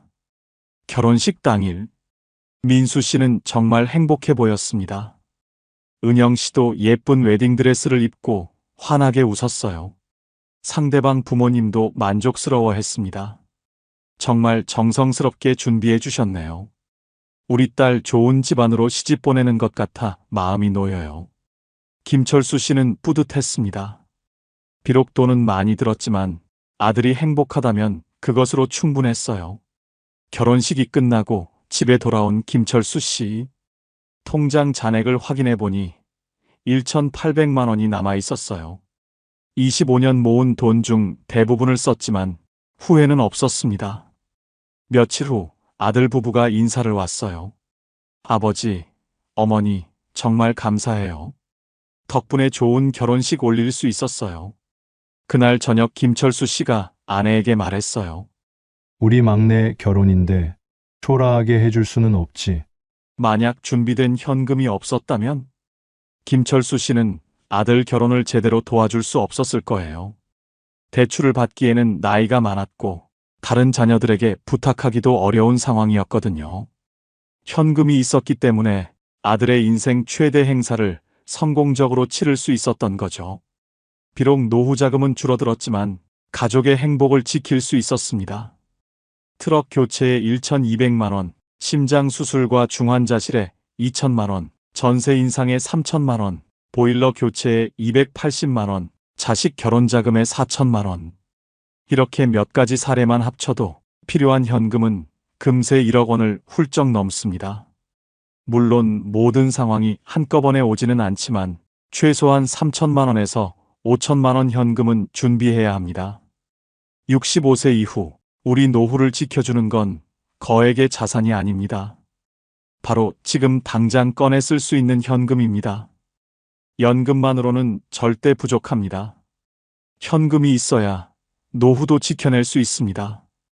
이 영상이 도움이 되셨다면 채널 구독과 좋아요, 댓글 부탁드립니다. 여러분의 작은 응원이 큰 힘이 됩니다. 겉보기엔 든든해 보이는 노후. 그런데 단 한 번의 선택, 한 통의 전화, 한 장의 서류가 모든 걸 바꿔놓는 순간들이 있습니다. 이번 영상은 정답을 단정하지 않습니다. 대신 끝까지 보셔야 보이는 5개의 문을 준비했습니다.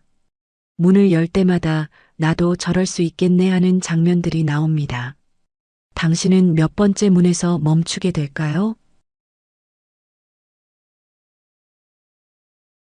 김 씨 부부는 평생 성실하게 살아왔습니다. 남편은 공장에서 30년 넘게 일했고 아내는 작은 식당을 운영하며 가정을 꾸렸습니다. 자식들도 잘 키워냈습니다. 큰아들은 대학을 졸업하고 직장을 잡았고 딸은 결혼해서 손주까지 선물해줬습니다. 두 사람은 그렇게 믿었습니다. 평생 큰 병 한 번 없이 건강하게 지내왔으니 앞으로는 연금으로 조용히 살 수 있겠다고 말입니다. 매일 아침 6시에 일어나 동네를 한 바퀴 산책하는 게 일상이었습니다. 건강검진에서도 늘 양호 판정을 받았습니다. 혈압약 하나 정도만 먹을 뿐이었습니다. 하지만 어느 날 저녁, 평소처럼 저녁을 먹고 있던 중이었습니다. 남편이 갑자기 가슴을 움켜쥐며 쓰러졌습니다. 아내는 처음엔 체한 줄 알았습니다.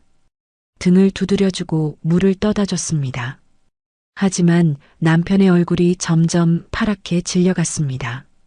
식은땀이 주르륵 흘러내렸고 숨소리도 거칠어졌습니다. 이상하다 싶어 119에 전화를 걸었습니다. 구급차 사이렌 소리가 울리고 병원 응급실로 급히 실려갔습니다. 의사는 바로 진단을 내렸습니다. 급성 심근경색이었습니다. 곧바로 응급수술이 시작됐습니다. 아내는 수술실 앞 의자에 앉아 3시간을 기다렸습니다. 자식들에게 연락했지만 멀리 있어서 당장 올 수 없었습니다. 다행히 수술은 성공했습니다. 의사가 나와서 말했습니다. 위험한 고비는 넘겼다고 말입니다. 하지만 진짜 문제는 그 다음이었습니다. 보험이 일부를 커버해줬지만 비급여 항목이 끝도 없이 청구됐습니다. 스텐트 재료비가 제일 컸습니다. 집중 치료실 비용도 만만치 않았습니다. 병원 상담실에서 비용 설명을 들었을 때 아내는 깜짝 놀랐습니다. 생각했던 것보다 훨씬 많은 돈이 나가는 거였습니다. 평생 모은 돈에서 상당한 금액이 빠져나갔습니다. 퇴원할 때까지만 해도 큰 고비는 넘었다고 안심했습니다. 하지만 집에 돌아온 후에도 지출은 계속됐습니다. 퇴원 후 이어진 재활치료비까지 정기검진비, 재활치료비, 약값, 매달 나가는 병원비가 만만치 않았습니다.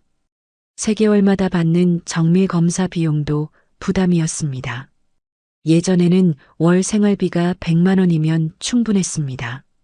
하지만 이제는 병원비만으로도 그 절반 이상이 나가게 됐습니다. 연금으로는 감당하기 어려운 수준이었습니다. 아내는 통장을 보며 속삭였습니다.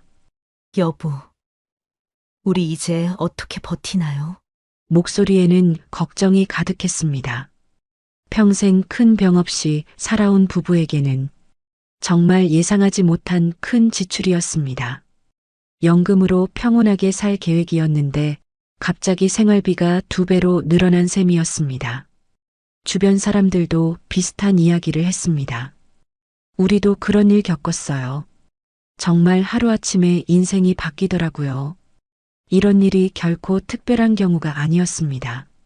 사실 이런 일은 특별한 이야기가 아닙니다.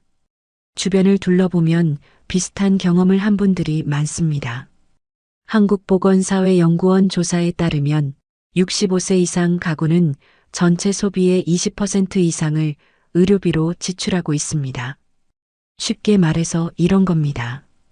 은퇴 생활비 100만 원을 쓴다면 그중 20만 원이 병원비로 나간다는 뜻입니다. 이것도 평상시 이야기입니다. 그런데 응급 상황이라도 생기면 순식간에 수백만 원, 수천만 원이 날아가는 겁니다. 건강할 때는 전혀 예상하지 못하는 일입니다.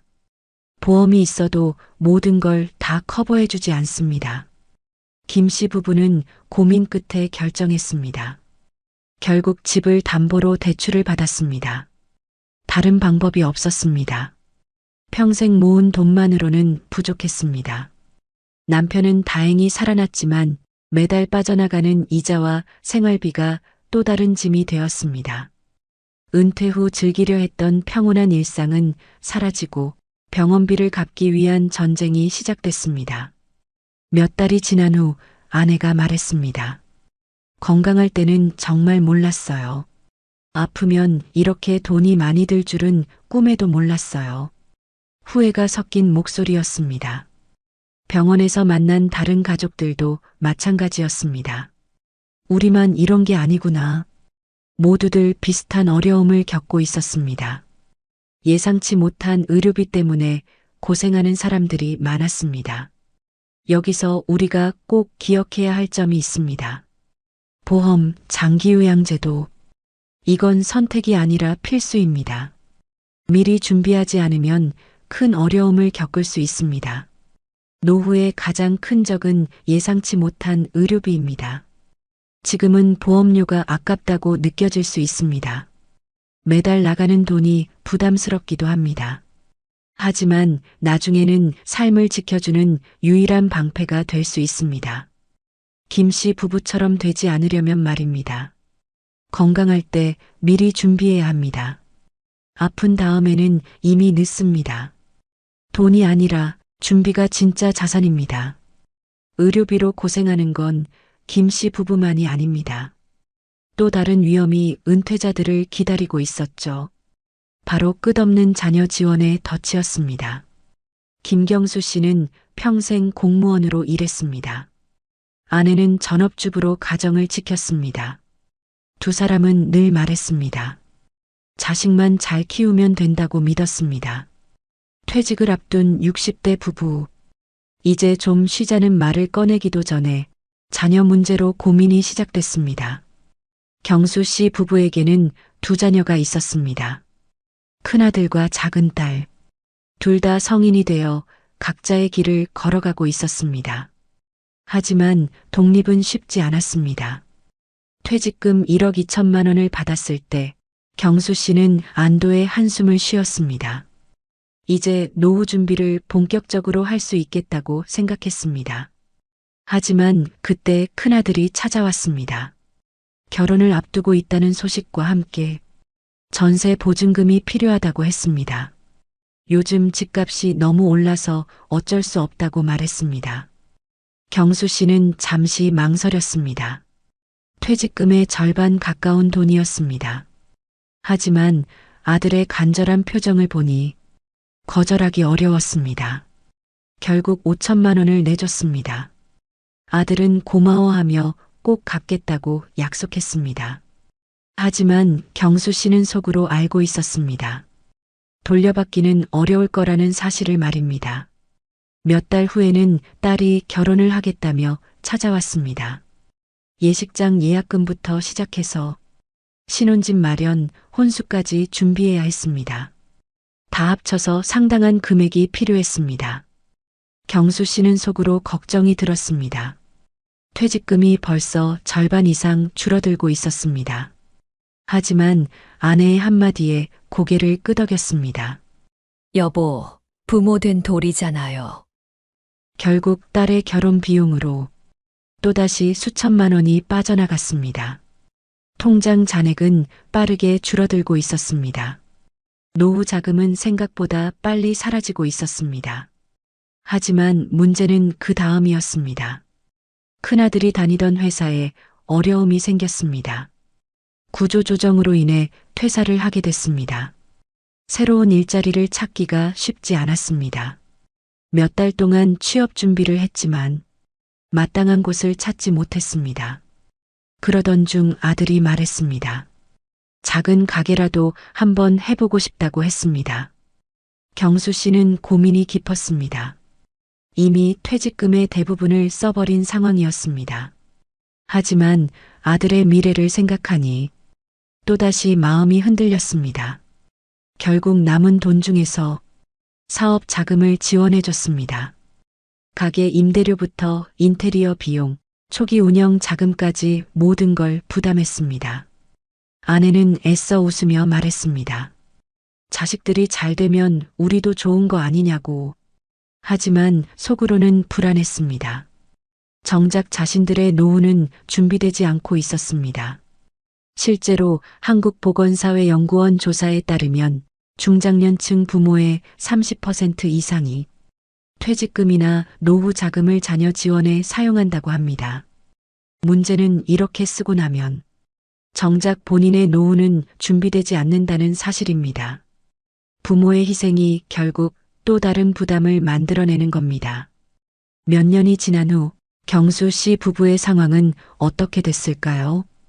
퇴직금은 거의 바닥이 났고 남은 건 국민연금뿐이었습니다. 매달 들어오는 연금은 120만 원. 부부가 생활하기에는 빠듯한 금액이었습니다. 월세와 생활비를 내고 나면 남는 돈은 거의 없었습니다. 자식들은 고마워했습니다.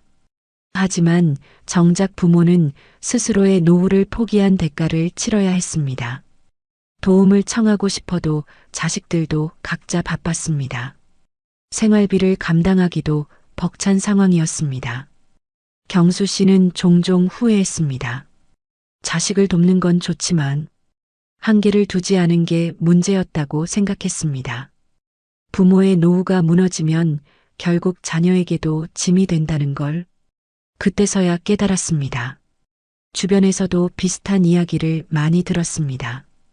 퇴직금을 자녀에게 다 써버리고 나중에 어려움을 겪는 부모들이 많았습니다. 특히 자녀의 결혼이나 사업 자금 지원 때문에 노후 준비를 못한 경우가 많았습니다. 어떤 분은 이렇게 말했습니다. 자식 위해서 한 일인데 왜 후회되는지 모르겠어요. 마음과 현실 사이의 괴리감을 느끼고 있었습니다.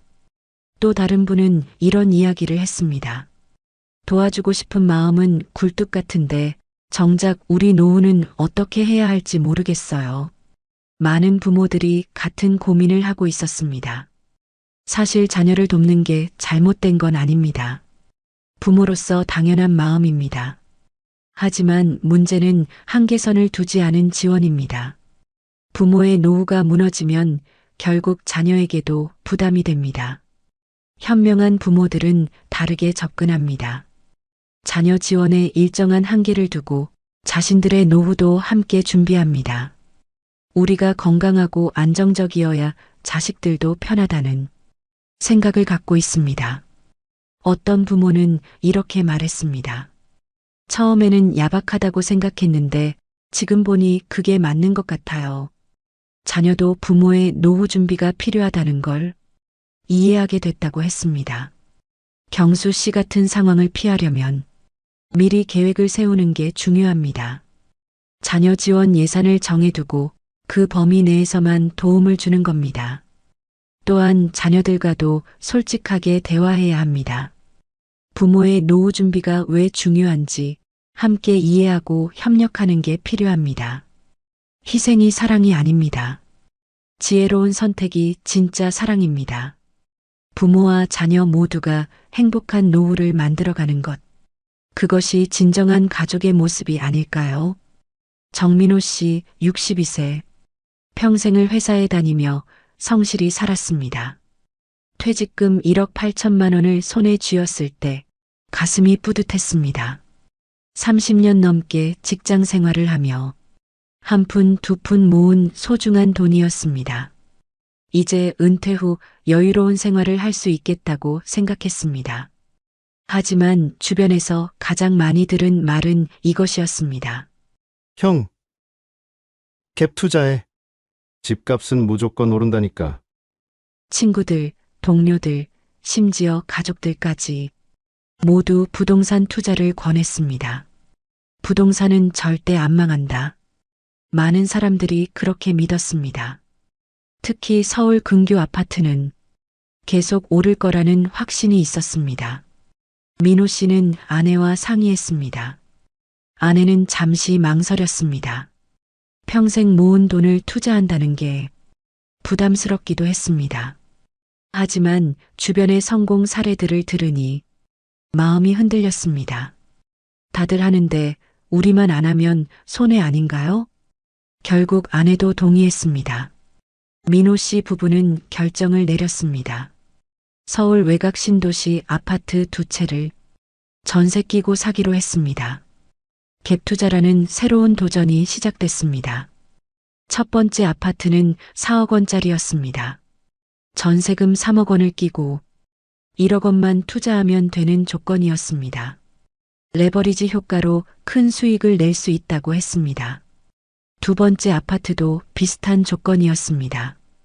퇴직금 1억 8천만 원 중 대부분을 두 아파트 투자에 사용했습니다.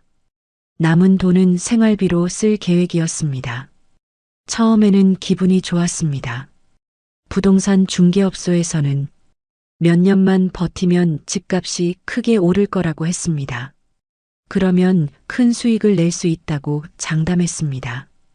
민호 씨는 매일 부동산 뉴스를 확인했습니다. 집값 동향을 살펴보며 언제 팔 타이밍을 잡을지 고민했습니다. 성공한 투자자가 된 기분이었습니다. 하지만 몇 달 후부터 분위기가 달라지기 시작했습니다. 정부의 부동산 규제가 강화됐고 금리도 점점 오르기 시작했습니다. 더 큰 문제는 전세 시장의 변화였습니다. 전세 수요가 줄어들면서 새로운 세입자를 구하기 어려워졌습니다. 기존 세입자들도 이사를 가겠다고 했습니다. 첫 번째 아파트 세입자가 먼저 나갔습니다. 전세금 3억 원을 돌려줘야 했지만 새로운 세입자는 쉽게 구해지지 않았습니다. 몇 달 동안 공실이 이어졌습니다. 민호 씨는 급하게 전세금을 마련해야 했습니다. 은행에서 대출을 받아 전세금을 돌려줬습니다. 이자 부담이 시작됐습니다. 두 번째 아파트 상황도 비슷했습니다. 세입자가 계약 만료와 함께 전세금 반환을 요구했습니다. 하지만 새로운 세입자는 나타나지 않았습니다. 설상가상으로 집값까지 떨어지기 시작했습니다. 매수할 때보다 시세가 낮아져서 팔려고 해도 손해가 큰 상황이었습니다. 진퇴양난에 빠진 셈이었습니다. 민호 씨는 밤잠을 이루지 못했습니다.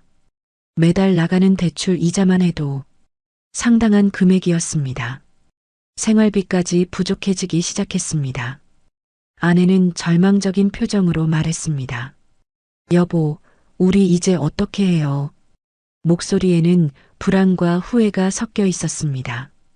국토연구원 자료에 따르면 2020년 이후 전세 보증금 반환 사고 금액은 매년 1조 원 이상 발생하고 있습니다. 특히 60대 이상 은퇴자들의 갭투자 피해는 전체 피해자의 20% 이상을 차지한다고 합니다. 민호 씨 같은 경우가 결코 드물지 않다는 뜻입니다. 결국 민호 씨는 큰 손실을 감수하고 두 아파트를 모두 팔아야 했습니다. 매수 가격보다 훨씬 낮은 가격에 급매로 처분할 수밖에 없었습니다. 전세금 반환과 대출 상환을 하고 나니 퇴직금은 거의 바닥이 났습니다. 남은 돈으로는 전세도 구하기 어려운 상황이었습니다. 민호 씨 부부는 결국 월세방으로 이사했습니다. 평생 모은 돈이 하루아침에 사라졌습니다. 은퇴 후 여유로운 생활은 꿈이 되어버렸습니다. 몇 년이 지난 후 민호 씨는 이렇게 말했습니다. 남들 다 한다는 말, 그게 가장 무서운 함정이었습니다. 후회에도 이미 늦었지만 깨달음은 있었습니다. 주변에서도 비슷한 피해 사례를 많이 들었습니다. 갭투자로 큰 손실을 본 은퇴자들이 생각보다 많았습니다. 특히 전세 시장 급변으로 어려움을 겪는 경우가 많았습니다. 어떤 분은 이렇게 말했습니다. 젊을 때 했으면 다시 벌 수라도 있는데 이 나이에 이런 일을 당하니 정말 막막해요. 은퇴 후 투자 실패의 무게감을 토로했습니다. 또 다른 분은 이런 이야기를 했습니다. 주변에서 성공했다는 이야기만 들어서 안전하다고 생각했어요. 정보의 편향성에 대한 아쉬움을 표현했습니다. 부동산 투자 자체가 나쁜 건 아닙니다. 하지만 은퇴 후 투자는 신중해야 합니다. 특히 레버리지를 이용한 투자는 위험성이 매우 높습니다. 젊을 때는 실패해도 다시 벌 기회가 있습니다. 하지만 은퇴 후에는 회복할 시간이 부족합니다. 한 번의 실패가 노후 전체를 흔들 수 있습니다. 현명한 은퇴자들은 다르게 접근합니다. 안전 자산 위주로 포트폴리오를 구성하고 투기성 투자는 피합니다. 잃지 않는 것을 최우선 목표로 삼습니다. 어떤 전문가는 이렇게 말했습니다. 은퇴 자금은 수익률보다 안전성이 중요해요. 노후 자금의 기본 원칙을 강조했습니다. 민호 씨 같은 상황을 피하려면 투자 결정을 신중하게 해야 합니다. 특히 다들 한다는 말에 휘둘리지 말고 자신의 상황을 객관적으로 판단해야 합니다. 또한 전문가의 조언을 구하는 것도 중요합니다. 투자 상품의 위험성을 충분히 이해하고 감당할 수 있는 범위 내에서만 투자해야 합니다. 노후 자금은 절대로 투기성 투자에 들어가선 안 됩니다. 평생 모은 돈은 잃지 않는 것이 가장 큰 수익입니다. 부동산도 주식도 코인도 노후에는 안전이 답입니다. 투자 실패로 노후 자금을 잃는 것도 무섭지만 더 예상치 못한 일이 일어날 수 있습니다. 40년을 함께한 부부에게 찾아온 또 다른 시련. 황혼 이혼이 가져온 경제적 충격이었습니다. 박순자 씨 68세. 남편과 40년을 함께 살아왔습니다. 젊은 시절부터 지금까지 긴 세월을 같이 보냈습니다. 하지만 나이가 들수록 부부 사이의 갈등이 깊어졌습니다. 성격 차이, 생활 습관의 차이. 젊을 때는 참을 수 있었던 것들이 이제는 견디기 어려워졌습니다. 이 나이에 무슨 이혼이냐? 예전에는 남 얘기 같았지만 지금은 흔한 현실이 되었습니다. 그리고 그 결과는 생각보다 훨씬 무거웠습니다. 남편은 은퇴 후 집에만 있으면서 하루 종일 TV만 보거나 술을 마셨습니다. 순자 씨는 혼자서 집안일을 다 해야 했습니다. 대화도 점점 줄어들었습니다. 작은 일로 다투는 일이 잦아졌습니다. 음식 투정, 청소 문제, 용돈 문제, 모든 게 갈등의 원인이 됐습니다. 40년을 함께 산 부부라고 믿기 어려웠습니다. 자식들도 양쪽 편을 들기 어려워했습니다.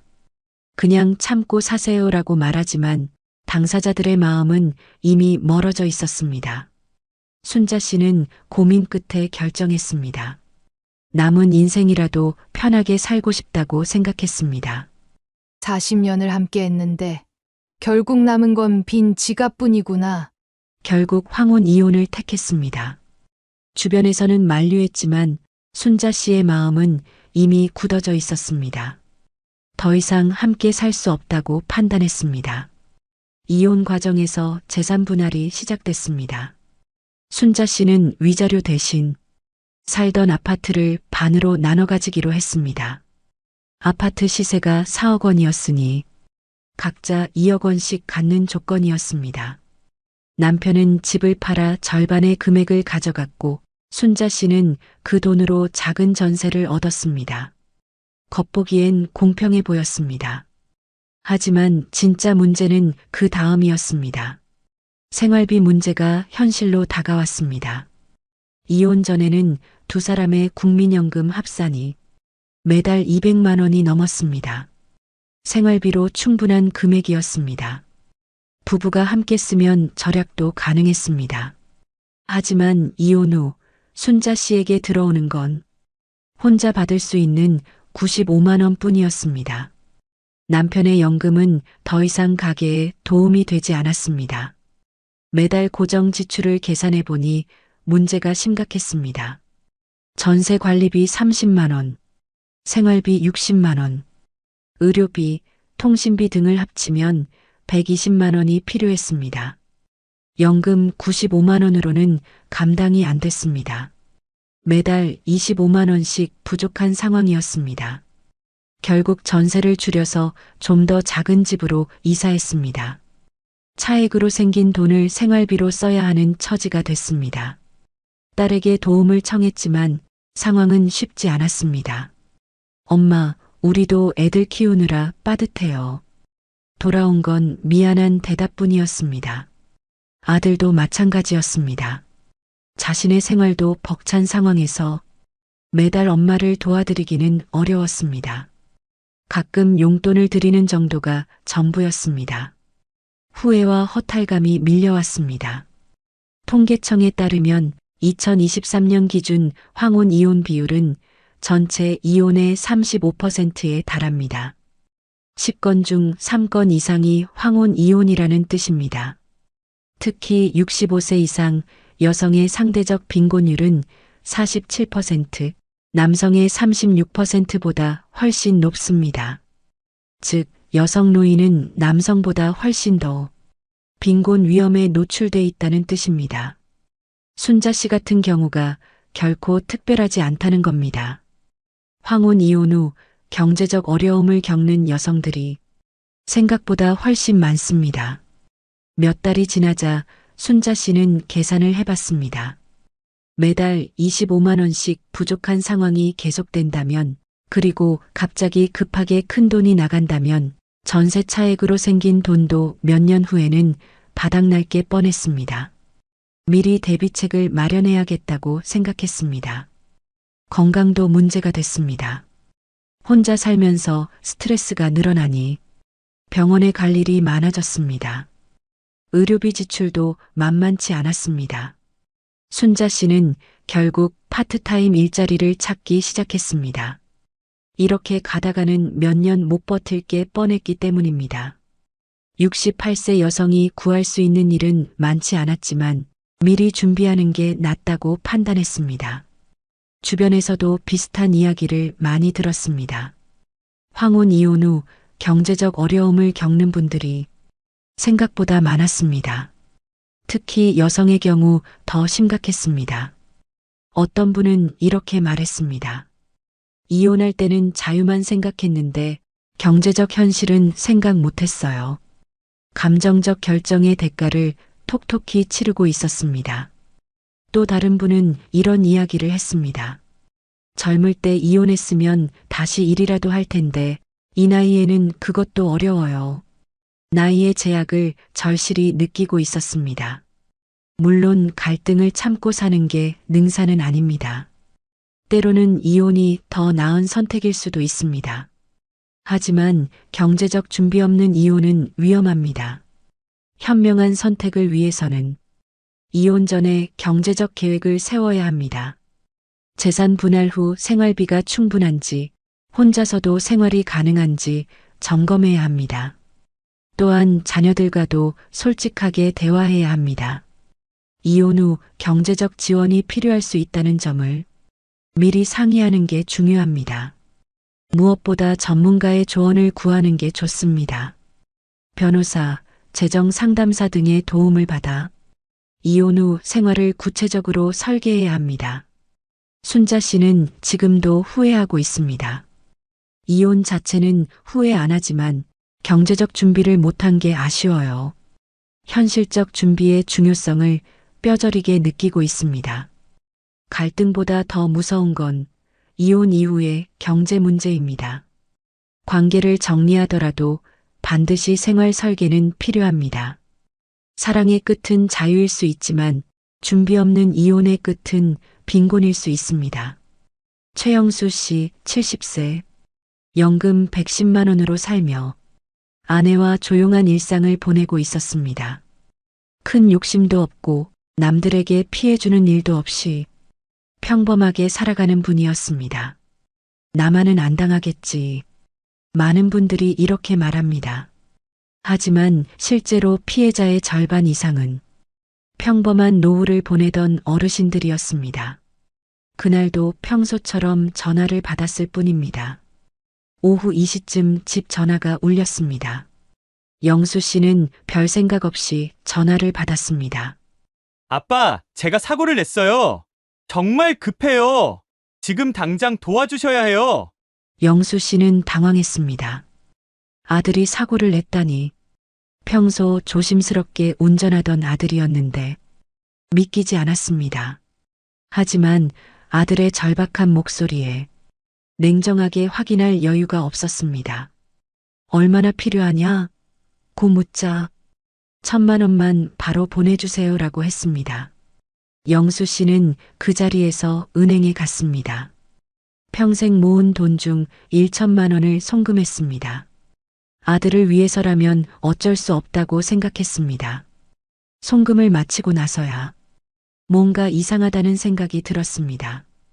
직접 아들에게 전화를 걸어봤습니다. 아빠, 무슨 일이세요? 아들의 멀쩡한 목소리가 들렸습니다. 사고는 없었고 보석금도 필요 없었습니다. 그제서야 영수 씨는 깨달았습니다. 보이스피싱을 당했다는 사실을 말입니다.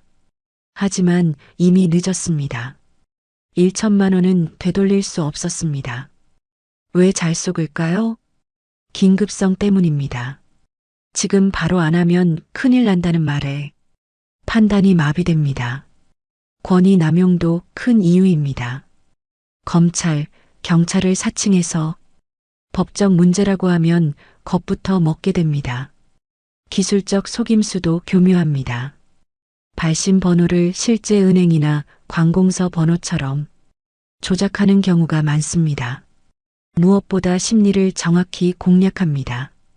자식, 손주 걱정하는 마음이나 생활 불안 심리를 찌르는 겁니다. 그래서 나는 안 당해라고 생각하는 사람도 순간 당황하면 쉽게 속을 수 있습니다. 며칠 뒤 또 다른 전화가 왔습니다. 이번에는 다른 수법이었습니다. 정부 긴급 지원 대출이 가능하다는 말에 영수 씨는 혹시 지난 손실을 만회할 수 있을까 싶었습니다. 상담원이 친절하게 설명했습니다. 본인 확인을 위해 개인정보가 필요합니다. 영수 씨는 의심 없이 정보를 넘겨줬습니다. 결국 범인들은 영수 씨 명의로 대출을 실행했고 신용카드까지 발급해 사용했습니다. 통장에서 돈이 빠져나가는 걸 보고서야 또 당했다는 걸 깨달았습니다. 아내는 눈물을 흘리며 말했습니다. 여보, 평생 모은 돈이 하루아침에 다 날아갔네요. 70년을 살면서 가장 큰 충격이었습니다. 경찰청에 따르면 2023년 보이스피싱 피해 금액은 8천억 원대를 넘어섰습니다. 특히 피해자의 절반 이상이 60세 이상 고령층으로 나타났습니다. 노후 세대가 가장 큰 표적이 되고 있다는 뜻입니다. 영수 씨 같은 피해가 매일 일어나고 있습니다. 대표적인 유형들을 살펴보면 이렇습니다. 자녀 사고 위장형이 가장 많습니다.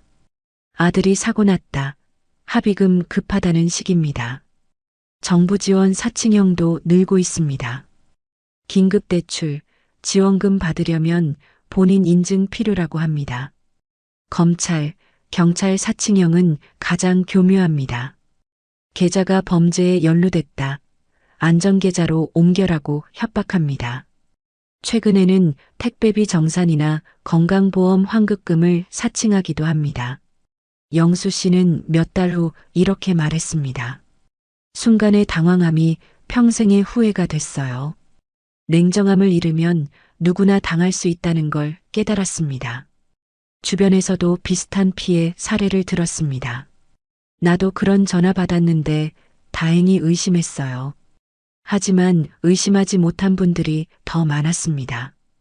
어떤 분은 이렇게 말했습니다. 자식 목소리와 똑같더라고요. 어떻게 의심하겠어요? 기술이 발달하면서 속임수도 정교해졌습니다. 또 다른 분은 이런 이야기를 했습니다.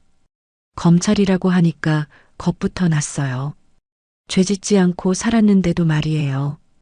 권위에 대한 두려움을 이용한 수법이었습니다.